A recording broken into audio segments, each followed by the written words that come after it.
حدیث نبی صلی اللہ علیہ وآلہ وسلم۔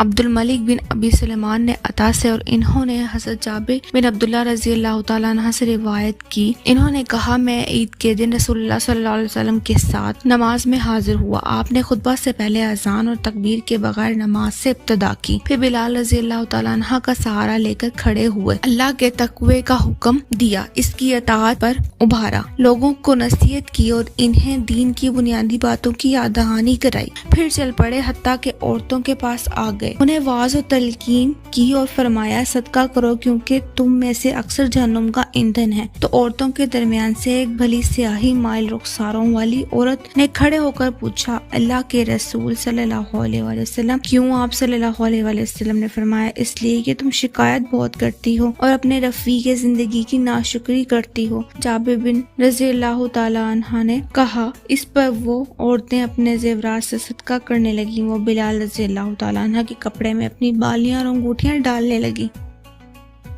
Jabir bin Abdullah reported, I observed prayer with Messenger of Allah on the Eid day. He commenced with prayer before the sermon without azan and aqama. He then stood up leaning on Bilal and commanded them to be on guard against evil for the sake of Allah, and he exhorted them on obedience to him, and he preached to the people and admonished them. He then walked on till he came to the women and preached to them and admonished them and asked them to give alms, for most of them are the fuel for hell. A woman having a dark spot on the cheek stood up and said, why is it so, Messenger of Allah? He said, for you grumble often and show ingratitude to your spouse, and then they begin to give alms out of their ornaments, such as their earrings and rings, which they threw onto the cloth of Bilal.